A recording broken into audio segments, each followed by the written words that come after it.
Good morning. Welcome to day number 117, April 27th. Today we're reading from Lake Eustis, which is not too far from my house, but I wanted to be by the water today. So I hope you enjoy the view. Today we're going to be reading from Judges 7:1 through 8:17. So Jerubbaal, this is Gideon, and his army got up early and went as far as the spring of Herod.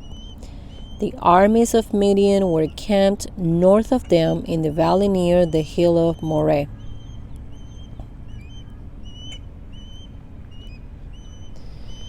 The Lord said to Gideon, "You have too many warriors with you. If I let all of you fight the Midianites, the Israelites will boast to me that they saved themselves by their own strength. Therefore, tell the people, whoever is timid or afraid may leave this mountain and go home." So 22,000 of them went home, leaving only 10,000 who were willing to fight. But the Lord told Gideon, "There are still too many. Bring them down to the spring, and I will test them to determine who will go with you and who will not." When Gideon took his warriors down to the water, the Lord told him, "Divide the men into two groups. In one group, put all those who cup water in their hands and lap it up with their tongues like dogs. In the other group, put all of those who kneel down and drink with their mouths in the stream." Only 300 of the men drank from their hands. All the others got down on their knees and drank with their mouths in the stream. The Lord told Gideon, "With these 300 men I will rescue you and give you victory over the Midianites. Send all the others home." So Gideon collected the provisions and ram's horns of the other warriors and sent them home, but he kept the 300 men with him.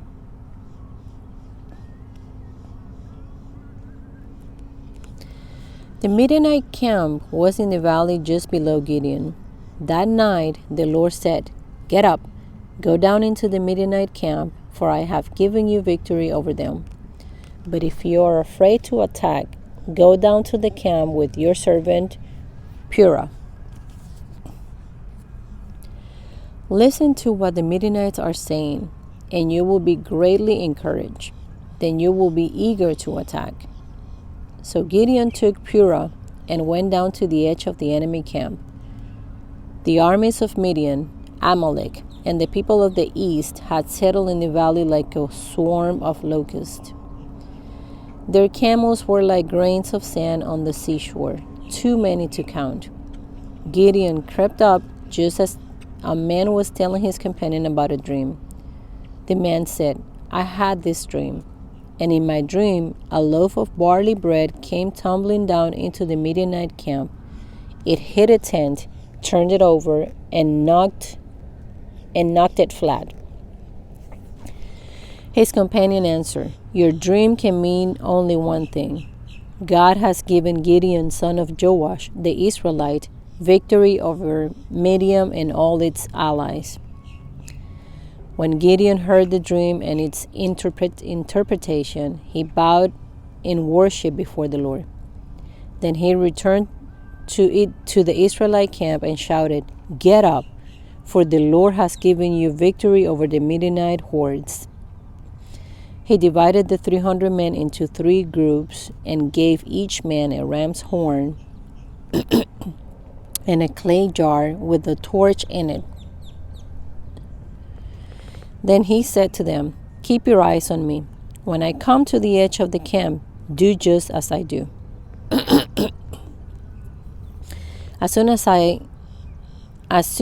I and those with me blow the ram's horns, blow your horns too, all around the entire camp, and shout, 'For the Lord and for Gideon.'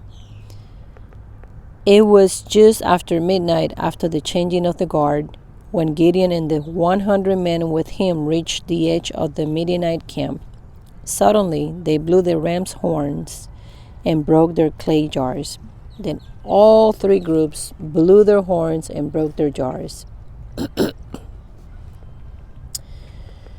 They held the blazing torches in their left hands and the horns in their right hands, and they all shouted, "A sword for the Lord and for Gideon!" Each man stood at his position around the camp and watched as all the Midianites rushed around in a panic, shouting as they ran to escape. When the 300 Israelites blew their ram's horns, the Lord caused the warriors in the camp to fight against each other with their swords. Those who were not killed fled to places as far away as Beth Shittah, near Serera, and to the border of Abel Meholah, near Tabbath.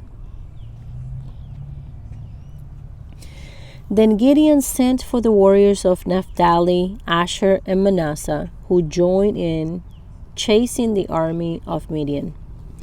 Gideon also sent messages throughout the hill country of Ephraim, saying, "Come down to attack the Midianites. Cut them off at the shallow crossings of the Jordan River at Beth Barah." So all the men of Ephraim did as they were told. They captured Oreb and Zeb, the two Midianite commanders, killing Oreb at the rock of Oreb and Zeb at the winepress of Zeb. And they continued to chase the Midianites. Afterward, the Israelites brought the heads of Oreb and Zeb to Gideon, who was by the Jordan River. Then the people of Ephraim asked Gideon, "Why have you treated us this way? Why didn't you send for us when you first went out to fight the Midianites?" And they argued heatedly with him. But Gideon replied, "What have I accomplished compared to you? Are even the leftover grapes of Ephraim's harvest better than the entire crop of my little clan of Abiezer? God gave you victory over Oreb and Zeb, the commanders of the Midianite army. What have I accomplished compared to that?" When the men of Ephraim heard Gideon's answer, their anger subsided. Gideon then crossed the Jordan River with his 300 men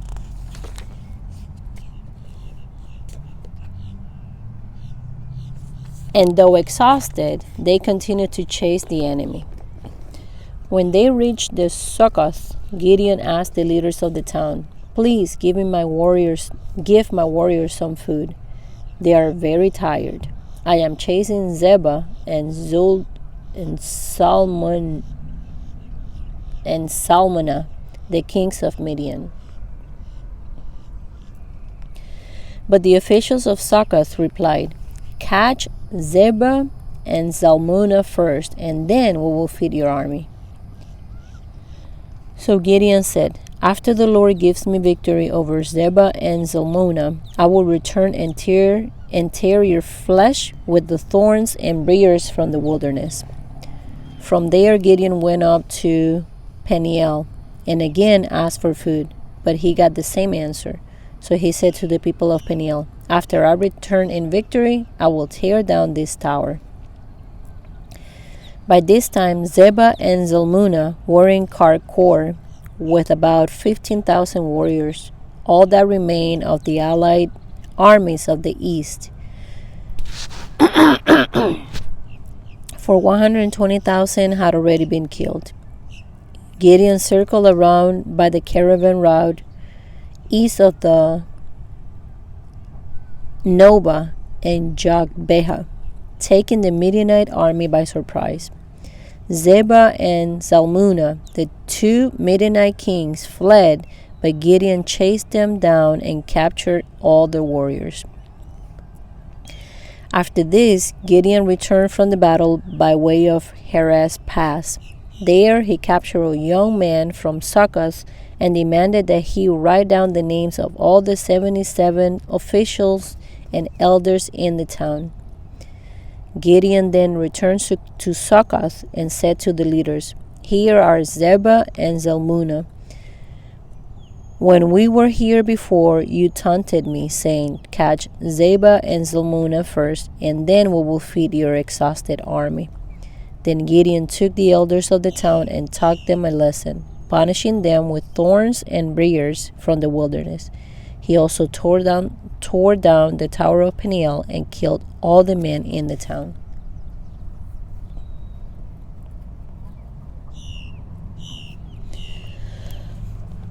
Luke 23:13 through 43. Then Pilate called together the leading priests and all the religious leaders along with the people, and he announced his verdict. "You brought this man to me, accusing him of leading a revolt. I have examined him thoroughly on this point in your presence and find him innocent." Herod came to the same conclusion and sent him back to us. "Nothing this man has done calls for the death penalty. So I will have him flogged, and then I will release him." Then a mighty roar rose from the crowd, and with one voice they shouted, "Kill him and release Barabbas to us." Barabbas was in prison for taking part in an insurrection in Jerusalem against the government and for murder. Pilate argued with them because he wanted to release Jesus, but they kept shouting, "Crucify him! Crucify him!" For the third time he demanded, "Why? What crime has he had committed?" "I have found no reason to sentence him to death, so I will have him flogged, and then I will release him." But the mob shouted louder and louder, demanding that Jesus was crucified, and their voices prevailed. So Pilate sentenced Jesus to die as they demanded. As they had requested, he released Barabbas, the man imprisoned for insurrection and murder. But he turned Jesus over to them to do as they wished. As they led Jesus away, a man named Simon, who was from Cyrene, happened to be coming in from the countryside. The soldiers seized him and put the cross on him and made him carry it behind Jesus. A large crowd trailed behind him, including many grief-stricken women. But Jesus turned and said to them, "Daughters of Jerusalem, don't weep for me, but weep for yourselves and for your children. For the days are coming when they will say, 'Fortunate indeed are the women who are childless, the wombs that have not borne a child, and the breasts that have never nursed.' People will beg the mountains, 'Fall on us,' and plead with the hills, 'Bury us.' For if these things are done when the tree is green, what will happen when it's dry?" Two others, both criminals, were led out to be executed with him. When they came to a place called the Skull, they nailed him to the cross, and the criminals were also crucified, one on his right and one on his left. Jesus said, "Father, forgive them, for they don't know what they are doing." And the soldiers gambled for his clothes by throwing dice. The crowd watched, and the leaders scoffed. "He saved others," they said. "Let him save himself if he is really God's Messiah, the chosen one." The soldiers mocked him too by offering him a drink of sour wine. They called out to him, "If you are the king of the Jews, save yourself." A sign was fastened above him with these words, "This is the King of the Jews." One of the criminals hanging beside him scoffed, "So you are the Messiah, are you?" Prove it by saving yourself and us too while you're at it. But the other criminal protested, "Don't you fear God even when you have been sentenced to death? We deserve to die for our crimes, but this man hasn't done anything wrong." Then he said, "Jesus, remember me when you come into your kingdom." And Jesus replied, "I assure you, today you will be with me in paradise." Psalms 97:1 through 98:9. The Lord is King. Let the earth rejoice. Let the farthest coastlands be glad. Dark clouds surround him. Righteousness and justice are the foundation of his throne. Fire spreads ahead of him and burns up all his foes. His lightning flashes out across the world. The earth sees and trembles. The mountains melt like wax before the Lord of all the earth. The heavens proclaim his righteousness. Even nation sees his glory. Every nation sees his glory. Those who worship idols and are disgraced. All who brag about their worthless gods, for every god must bow to him. Jerusalem has heard and rejoiced, and all the towns of Judah are glad because of your justice, O Lord. For you, O Lord, are supreme over all the earth. You are exalted far above all gods. You who love the Lord hate evil. He protects the lives of his godly people and rescues them from the power of the wicked. Light shines on the godly and joy on those whose hearts are right. May all who are godly rejoice in the Lord and praise his holy name. Sing a new song to the Lord, for he has done wonderful deeds. His right hand has won a mighty victory. His holy arm has shown his saving power. The Lord has announced his victory and has revealed his righteousness to every nation. He has remembered his promise to love and be faithful to Israel. The ends of the earth have seen the victory of our God. Shout to the Lord, all the earth.